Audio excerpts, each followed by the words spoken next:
উনি কেন কাঁদছে জানেন? আজ একটা বছর উনি জানেনই না ওনার সন্তানের কবর কোনটা। গত বছর 18ই জুলাই ওনার ছেলে মোহাম্মদ সোহেল রানা আন্দোলনে যে নিখোঁজ হন। পরবর্তীতে যখন জানতে পারেন আঞ্জুমানে মফিদুল ইসলাম থেকে রায়ের বাজার বধ্যভূমি কবরস্থানে 114টি বেওয়ারিশ লাশ দাফন করা হয়েছে, ছুটে যান সেখানে। ছবিগুলো একে একে দেখেন এবং পেয়ে যান নিজের বুকের মানিকের ছবি। কিন্তু জানেনই না সেই অজানা 114 কবরের মাঝে কোনটা তার সন্তানের। বিগত 1 বছর এই সব পরিবারের জন্য কি করেছেন বাংলাদেশের অন্তর্বর্তীকালীন সরকার? কেন 1 বছরেও এই সকল কবর চিহ্নিত করলেন না আপনারা? প্রফেসর ইউনূস, আপনার লজ্জা লাগে না? আপনার সময় হয় একবার না দুইবার সোহেল তাজ আর তার পরিবারের সাথে দেখা করার, কিন্তু আপনার সময় হয় না শহীদদের কবর আইডেন্টিফাই করার মতো রিসোর্স মোবিলাইজ করার। শতাধিক কবরের কোনটা কার কবর এটা আইডেন্টিফাই করা কি খুব জটিল কাজ? তারপরেও এটা পারেন না আপনারা, অথচ পুরো রাষ্ট্রটাই তার সব রিসোর্স আপনাদের দিয়ে রাখা হয়েছে। এই মায়ের অভিশাপ আপনাদের উপরে পড়ুক, আপনাদের উপরে, আপনাদের অথর্ব উপদেষ্টা মণ্ডলীর উপরে খোদার লানত পড়ুক।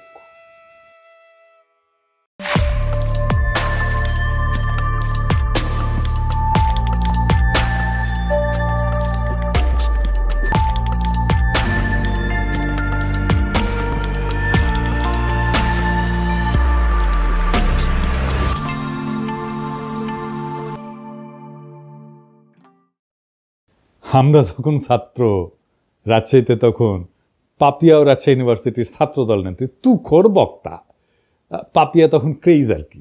পাপিয়া আসবে, বক্তৃতা দিবে, শুনলে পাবলিক ঝাইপে পড়ে। আমিও খালি শুনি পাপিয়া নামে এক নেত্রী আছে, হেভি বক্তি মাঝারে। এ তো শোনা হয়নি কখনো।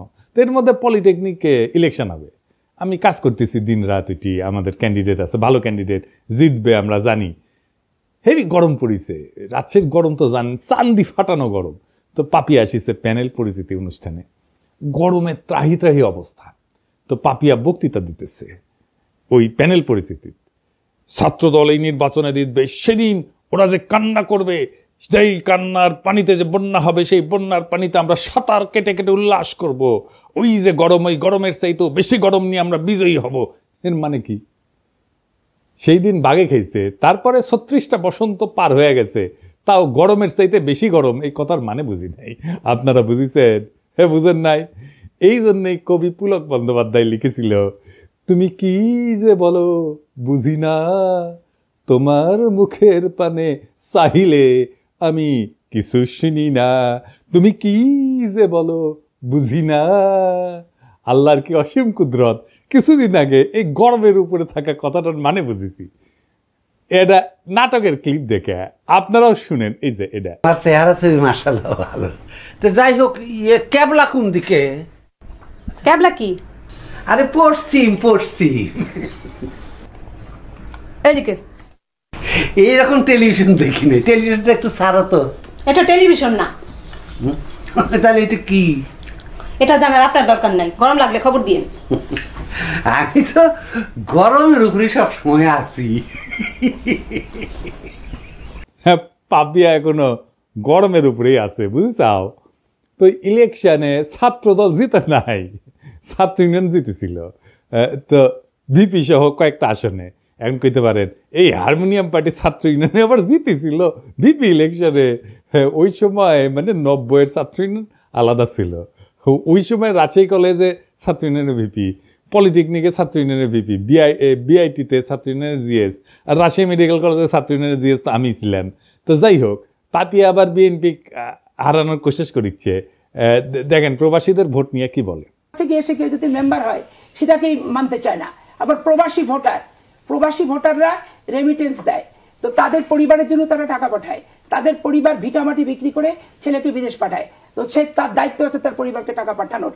তার জন্য বাংলাদেশের রাজনীতিতে অংশ দিতে হবে, ভোটার বানাতে হবে। কে বলছে? বাংলাদেশের সুখ দুঃখ একটা নিরাপদ জায়গা থেকে তারা প্রতিবাদ করে।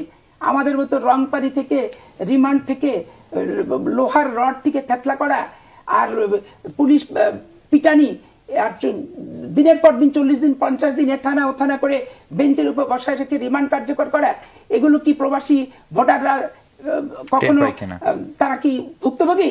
তো ভুক্তভোগী না তো ভোটার ভুক্তভোগী হতে যাবে কেন? ভোটার অংশ তার হতে যাবে কেন? এগুলো মাঠ থেকে কি সুপারিশ আসে এটা আগে বুঝতে হবে। বিএনপির রিজভি ভাই কইছিলেন আওয়ামী লীগে কি একটা ভদ্রলোক নাই, কিন্তু রিজভি ভাই এরকম মূর্খ আর উন্মাদকে কেন দলে রাখিছেন? ও তো রাজনীতির কিছুই বুঝে না। ওর মাথাত কেউ ঢুকেছে প্রবাসীরা বিএনপি ভোট দিবে না, আর ওই সারিন্দা বাজানো শুরু করেছে প্রবাসীদের ভোটই দিবার দিবি না, যাতে যেন বিএনপি জিতে। প্রবাসীরা জেল জুলুম সহ্য করে না, তাই ভোট দিবার পারবে না। হ্যাঁ, ওই এখনো গরমের মধ্যে আছে। আমাক কয় সকলে, দাদা ও কিছু কবেন না। কি আর কমু, ওর মাথার স্কুপ কুটি খুলে পড়েছে, ওইটা খুঁজে দেয় না। না, ওইটা খুঁজে দেওয়া লাগবে, তাহলে ঠিক হয়ে যাবে সব। বেশি গরম পড়েছে বোধ হয়। তো এর মধ্যে হয়েছে কি, চট্টগ্রামের বাঁশখালী ওই এক এনসিপির সংগঠনকে মাইরে একেবারে ফাইটে ফেলিছে বিএনপি, যে দেখেন নাম। তো এনসিপির নাসির পাটোয়ারি ও আবার নাকি বারবি বারবি কয়, তোর বক্তব্যের জবাব সালাউদ্দিন দিছে ওই হাত তুলে, গায়ে হাত তুলে মাইরে পিটে। আমরা কিছু কইছিলাম, আমার ওই জুতা মারিছিল না ওর লোকজন, মারিছে। এবার আমরা গেলাম মারবি কলে সালাউদ্দিনের লোকজন। শিবরাত্রির বডিগার্ডকে তো নিয়মিত তোষণ কইরা ওই ফজো পাগলা আর ওই যে ইন্ডিয়ান চ্যানেলে যে দেশবিরোধী বক্তব্য দেয় রুমিন পাড়ানা এবং প্রবাসীদের অপমান করে পাপিয়া, এই সমস্ত ঘটনায় আমরা এখন যদি ধরে পাপিয়াক বাম্বু দিই ক্যাঙ্কা হবে। এক নাসির পাটোয়ারি একটা রাজনৈতিক বক্তব্য দিছে, শুরু হয়ে গেল প্রকাশ্যে হামলা। চরমনাইকে সালাউদ্দিন সাহেব বলছে চরের দল, আর কয়েকটি দল সরোয়ার্দী উদ্যানে জনসভা করেছে, বলছে সংসদের নিম্ন কক্ষে অনুপাত চাই, উচ্চ কক্ষে অনুপাত চাই, অনুপাত ছাড়া নাকি বাংলাদেশে নির্বাচন হবে না। যারা এই কথা বলছে তারা একটা চরের দল। তারা কখনো একটি আসনও পায় নাই, একটা মেম্বার চেয়ারম্যানও হইতে পারে নাই। শেষ পর্যন্ত একটা সিটি কর্পোরেশনের নির্বাচনে আওয়ামী লীগের অধীনে নির্বাচনে গেছে, সেই নির্বাচন আমরা বর্জন করেছিলাম, সেখানে একটা দন্ত মোবারক শহীদ হয়ে গিয়েছে। যুদ্ধ ছাত্রদের মুতে ভাসিয়ে দিতে চাইছিল। এগুলো কি? এই কথা বললে একেবারে একেবারে স্যাট করে উঠলে হবে। 16 বছর চৌদনের উপরে থেকে সালাউদ্দিনের মতো নেতারা ছাড়া হয়ে গেছিল। কক্সবাজারের নাকে খদ্দিয়া বদিয়ার বাইকটা জাফরের ভয়ে রাজনীতি করিছে, ওগুলো জানি না আমরা। আর আজ জুলাইয়ের এক তরুণের রাজনৈতিক বক্তব্যের জবাব দিচ্ছে গায়ে হাত তুলিয়া, গাড়ি বাওয়ারে হামলা কইরা, পথসভার মঞ্চ ভেঙে দিয়া। এই বিএনপি বড় বড় নেতারা খুব হুঙ্কার দেয়, কিন্তু শহীদ সালাউদ্দিন কাদের চৌধুরী ফাঁসির পরে সারা দেশে একদিন হরতাল দিতে পারে নাই। চট্টগ্রামে আধা বেলা হরতাল ডেকে দায়িত্ব সারিছিল, এখন এদের র্যাডম বেরিয়েছে, আর্কিলিস হয়ে গেছে। এইসবের পরিণতিকালে খুবই খারাপ হবি। রাজনৈতিক প্রতিপক্ষকে ডিল করা শিখেন। যাদের দয়া পলিটিক্যালের সাহস ফিরে পেয়েছে তাদের কটু কথার সমালোচনা সহ্য করা শিখেন। জুলাই একটা বড় দল, আওয়ামী লীগ আপনাদের চাইতে বড় দল ছিল, ওর দিছে বাচ্চারা, দিল্লি পাঠিয়ে দিছে। এমন আর একটা পরিস্থিতি তৈরি করেন না, আপনাদের কলে যাওয়ার জায়গা নাই। বড় দলের অভিভাবক সুলভ আচরণ হবে, দয়া এবং ভালোবাসা দিয়া। আপনারা নিজেদেরকে রাজনৈতিক প্রতিপক্ষ ভাবেন, মাথায় যদি নিজেদের বয়স্ক মুরব্বী আর তাদের বাচ্চা ভাবেন, তাহলে ভাই আপনারা রাজনীতি করতে পারবেন না।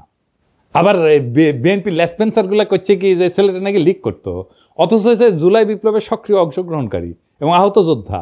গত জুলাই সে মাথা এবং পায়ে ছলরা গুলি খাইছিল এবং আহত পরে এই ব্যাপারটা সরকার কিন্তু যাচাই করছে, লাইভ এসে জুলাই যোদ্ধা কার্ড দেখাইছে, যে দেখেন। ইতিমধ্যে একটা খবর আমরা পেলাম যে বাঁশখালী, চট্টগ্রামের বাঁশখালীতে আমাদের একজন সংগঠক এবং আমাদের নেতা একই সাথে গত জুলাই সে আহত, গুলিবিদ্ধ, তার পায়ে এবং মাথায় ছড়া গুলি যেটা, সেটা সেই মানে আহত সে, এবং সে এনলিস্টেড আহত, যেটা মানে সরকার কর্তৃক যেটা জুলাই যোদ্ধা কার্ড দেওয়া হয় আর কি আহতদের জন্য। এরপরেও যদি তাকে মারা জায়েজ করার জন্য লিগার বানাইতে চান, তাহলে আর কিছু বলার নাই। হ্যাঁ, আওয়ামী লীগের সাথে যে আচরণ করেছিলাম আমরা আপনাদের সাথে সেটা শুরু করব, এবং এটা করলে আপনাদের চটি বাটি গোল হয়ে যাবে, কয়ে দিলাম আগে থেকেই। আবার দেখেন বিএনপির এক যুব নেতা স্লোগান দিচ্ছে, তুমি কে আমি কে বাঙালি বাঙালি। শুনুন, তুমি কে আমি কে, সে কে সে কে, তুমি কে আমি কে, সে কে সে কে। বিএনপির আদর্শ হইতেছে বাংলাদেশি জাতীয়তাবাদ। বাঙালি জাতীয়তাবাদকে পরাজিত করে বাংলাদেশি জাতীয়তাবাদের প্রবক্তা ছিলেন শহীদ জিয়া, এবং এটা শহীদ জিয়ার অরিজিনাল আইডিয়া, কেউ কয়া দেয়নি। শহীদ জিয়ার রাজনীতিকে এরা কব্বর দিয়ে দিল। এরা বিএনপিকে আওয়ামী লীগ বানায় ফেলতেছে। সাব্বাস বাঘের বাচ্চা, ওই ভাবিচ্ছে যে এই কইরা লীগের ভোটগুলো টানবি, কিন্তু ওর যে নিজের ভোটগুলো জয় বাংলা হয়ে যাবে সেই খবর আর নাই। তো এই নয়ন সম্পর্কে শোনা যায় নাকি প্রচুর চাঁদাবাজি করিচ্ছে, জানি না। নয়ন তুমি কিছু মাইন্ড করো না, শুনিচ্ছি আর কি, সত্য মিথ্যা জানি না। তবে নয়নের কাছেও এই অনুসন্ধানী সাংবাদিক ওই চান্দা চাইছিল, এটা নয়ন নিজেই কইছে, শুনেন। উনি তো সেনাবাহিনীর মানে বহিষ্কৃত কর্মকর্তা, উনি সেনাবাহিনীতে চুরি করেছে, উনি মাদক এডিক্টেড, যে কারণে ওনার চাকরি চলে গিয়েছে। উনি তো আমার কাছে চাঁদা চাইছে, আমার কাছে লোক পাঠাইছে চাঁদার জন্য। ভাই নয়ন, তুমি ওরা গুরু মানো, তুমি ওরা গুরু মানো, তোমার কয় চান্দা, তোমার কাছে যদি চান্দা চায় তাহলে কি অবস্থা চিন্তা করো। যাই হোক, গতকাল জামাত মহাসমাবেশ করেছে। তো এই সমাবেশের তাৎপর্য কি, মেলাজন মেলা হিসাবপত্র দিচ্ছে। আমি হিসাব নিয়ে পরে আসিছি, পরে একটা এপিসোড করবো নি যদি টাইম পাই। আসেন এমনি সমাবেশের তাৎপর্যটা বুঝে দেখি। তো ওই গতকালকে ওই যে বাঙালি জাতীয়তাবাদ এবং জয় বাংলার লোকেরা, এদের কিন্তু গভীর বেদনার দিন ছিল। তারা মুখে কিছু কয় নাই, কিন্তু আমি জানি তাদের হৃদয়ের ভিতরটা থমথম করেছিল। এবং অনেকের জন্যেই, যারা 1971-কে মুক্তিযুদ্ধকে এখনো অন করে, তাদের জন্য একটু অস্বস্তিকর দিনটা। কেন জানেন? যে ঢাকা রেসকোর্স, ওইখানে জামাতে ইসলামী সভা করছে, যেখানে 7ই মার্চে শেখ মুজিব সোহরাওয়ার্দীর বডিগার্ড ভাষণ দিছিল। ওইটা কিন্তু তাহলে একটা নিছক সমাবেশ থাকে না, এইটা একটা রূপক অর্থে পুনর্দখল হয়ে যায়, নীরব পুনর্দখল, সাইলেন্ট রিক্লেমেশন হয়ে যায় জামাতের পক্ষ থেকে। তো সেই 7ই মার্চে যে শেখ মুজিব ওইখানে ভাষণ দিছিল, ওই দিন শেখ মুজিব কেবল একজন নেতা ছিল না, সে ছিল একটা জনরায়ের প্রতীক। বাঙালি মুসলমান নিজেদের প্রয়োজনে ভোট দিয়া তারে মুজিব বানাইছিল, নেতা বানাইছিল। এভাবেই কিন্তু নেতা বানায়, নেতা তৈরি হয় না, নেতা বানায় জনগণ বানায়। যদি মৌলানা ভাসানী 70-এর নির্বাচনে অংশ নিতেন তাহলে ইতিহাস হয়তো অন্যরকম হইতো, মুজিবের জায়গায় রেসকোর্সে দাঁড়াইতেন ভাসানী। তার মানে রেসকোর্স ময়দানের প্রতিটি জমায়েত, প্রত্যেকটা উচ্চারিত শব্দ 71 সালের এক নীরব হিসাব, 71 সালের একটা হিসাব নিকাশকে কিন্তু ছুঁয়ে যায়। এই জায়গাটা কেবল জয় বাংলার না, বরং বাংলাদেশি আত্মপরিচয়েরও প্রতীক। কিন্তু 1976 সালে 7ই মার্চে ওইখানে জামায়াতের সমর্থকরা পাকিস্তান জিন্দাবাদ স্লোগান দিয়েছিল, কনফেডারেশনের দাবি তুলেছিল। তখনও কিন্তু জামাত আনুষ্ঠানিকভাবে দল হিসেবে আত্মপ্রকাশ করেনি বাংলাদেশে। এই ঘটনার ভিতরে নিহিত আছে বাংলাদেশপন্থী নাগরিকের জন্য কিছুটা হলো বেদনার, এমনকি অপরাধ বোধের কারণ কিন্তু আছে। কিন্তু কাকে দোষ দিবেন? এই আত্মধ্বংসী বাস্তবতার জন্য দায়ী শেখ মুজিব নিজে এবং তার কন্যা শেখ হাসিনা। কারণ তারা জনগণের ভোটের পরিবর্তে ভরসা করছে ইন্ডিয়ার উপরে, এবং কলকাতার চিন্তকদের ইন্টেলিজেন্সিয়ার মাধ্যমে বাঙালি জাতীয়তাবাদকে আমদানি করে আমাদের উপরে চেপে দিছে কলোনিয়াল তালুকদারির উত্তরাধিকার হিসাবে, যার ফলাফল বাংলাদেশের মুসলমানরা তাদের প্রত্যাখ্যান করছে। সত্যি কথা বলতে, যদি আওয়ামী লীগ 1975-এর পর গণতান্ত্রিক ধারায় ফিরে আসতো, সে আর কলকাতার ইন্টেলিজেন্সিয়ার পরামর্শে বাঙালি জাতীয়তাবাদ চাপাই নাই দিয়া বাংলাদেশি চেতনাকে বিশ্বাস করত, যদি তারা জিয়ার তুলনায় আরো গণতান্ত্রিক হওয়ার দিশা বেছে নিত, তাহলে আজ তাদের এমনভাবে উৎখাত হইতো না। তাই আজ যারা বাঙালি জাতীয়তাবাদের পতাকার নিচে বুক চাপড়ায় কাটতেছেন, তাদের অনেকেই শেখ হাসিনার ওই ভারত ঘেঁষা রাজনীতির বিরুদ্ধে আপত্তি করেন না, কিন্তু বরং নিজেদের ভিতরের ইসলাম বিদ্বেষ থেকে জামাতকে গালি দিচ্ছেন, জিন্নাকে গালি দিচ্ছেন, বাঙালি জাতীয়তাবাদকে ধর্ম বিদ্বেষের হাতিয়ার বানাইছিলেন। শুধু তাই না, হাসিনার নির্মম নির্যাতন, নিপীড়ন, গুম, খুন, হত্যাকাণ্ডে তারা নীরব সমর্থন দিচ্ছেন। বিদেশে লুটপাট করার টাকা ভাগাভাগিতেও তারা মুখ ফেরায় থাকেননি। এবং এরই ফলাফল হলো আজকের এই পরিণতি, আওয়ামী লীগের পতন আর জামাতের উত্থানের বাড়তি সুযোগ। তবে এই মিটিং আর একটা অভাবনীয় ঘটনা ঘটছে। কি সেটা? জামাতের আমির, আমার অত্যন্ত পছন্দের বড় ভাই, তিনি 2 বার বক্তৃতা দিতে গিয়ে কোলাপস করে পড়ে গেছে। এইটা কি একটা রাজনৈতিক দলের নেতার জন্য কাম্য একটা বিষয়, কাম্য ঘটনা? এর ফলে কি জামাত আগাইলো না পিছাইলো? জামাতের কি দুর্নাম হবে? ওনার কি নেতৃত্বের সামর্থ্য নিয়ে প্রশ্ন উঠবে? না, এতে ওনার জনপ্রিয়তা বাড়বে। হিসাব করে দেখেন কারণটা কি? এতে একটা আবেগের সংহতি তৈরি হয়। নেতা যদি হঠাৎ অসুস্থ হয়ে পড়ে, জনগণ তাকে রক্ত মাংসের মানুষ হিসেবে দেখতে শুরু করে এবং একটা সহানুভূতির ঢেউ তৈরি হয়। মানুষ মনে করেন তো দেশের জন্য এরকম করছেন, এই অনুভূতি কাজ করে। এইভাবে কোলাপস করলে তাকে একজন ত্যাগী যোদ্ধা হিসেবে তুলে ধরে। দেখো দেখো দেশের জন্য কতটা কষ্ট করতেছেন, এই বার্তা ছড়ায় পড়ে। পলিটিক্সে সবাই কথা বলে, কিন্তু সবাই কথা বলার মতো থাকে না। আর যখন কেউ কথা বলার মাঝখানে হঠাৎ এইভাবে নিঃশ্বাস হারায় ফেলেন, তখন মঞ্চ কেঁপে ওঠে। একটা শরীরের পতনে তখনই শুরু হয় এক নতুন ধরনের রাজনীতি। না, আমরা বীরত্বের কথা বলতেছি না, বলতেছি ভাঙনের মধ্যে দিয়ে উত্থানের কথা। যখন নেতা কোলাপস করেন, তখন তিনি কেবল মাটিতে পড়েন না, তিনি পড়ে যান মানুষের হৃদয়ের গভীরে। শফিক ভাই এইভাবেই হৃদয়ের গভীরে পড়ছেন। যেটা ঘটছে আমরা দেখছি, একটা জনসভা, লক্ষ লক্ষ মানুষের ভিড়, নেতা কথা বলতেছেন, সরাসরি আগুন জ্বরা ভাষণ, হঠাৎ থেমে গেলেন, নিঃশ্বাসের শব্দ বেড়ে যায়, 1 পা 2 পা করে, তারপরে ধপাস করে পড়ে গেলেন মঞ্চেই। অনেকে চিৎকার করে উঠছেন, কিন্তু তিনি কি সত্যি পড়ে গেছেন নাকি ঠিক তখনই তিনি মানুষের হৃদয়ে উত্থান করেন?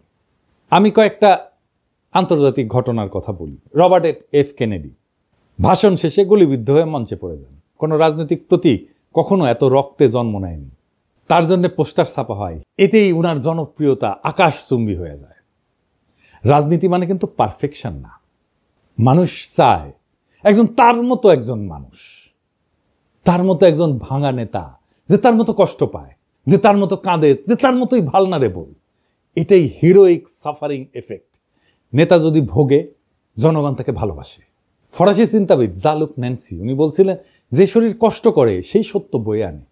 আর জর্জিও আগাম্বেন উনি বলছিলেন, the moment the sovereign body collapses, the political soul rises. তাহলে প্রশ্ন দাঁড়ায়, নেতা যখন পড়ে যায় তখন কি উঠে আসে? উঠে আসে ক্ষমতার নতুন ভাষা।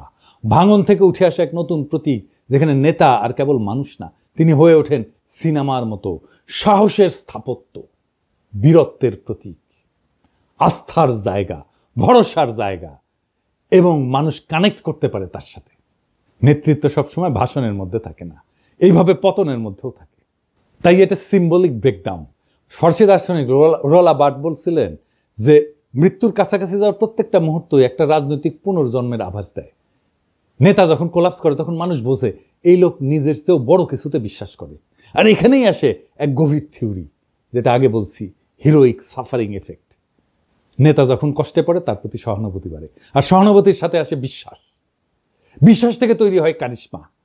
জার্মান সমাজবিজ্ঞানী ম্যাক্স ওয়েবার বলছিলেন, কারিশমা হচ্ছে এক ধরনের ঐশ্বরিক বা অতিপ্রাকৃত বৈধতা, যা দুর্দিনে প্রকাশ পায়।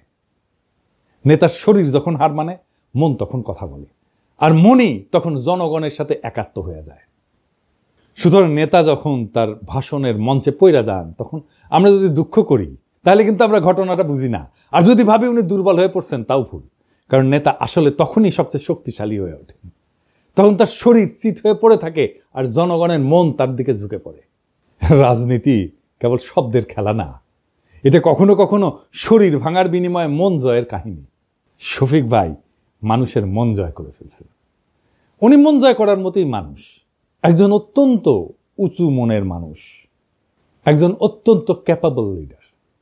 শফিক ভাই দ্রুত আরোগ্য লাভ করেন, আবার রাজনীতির মঞ্চে ফিরে আসেন।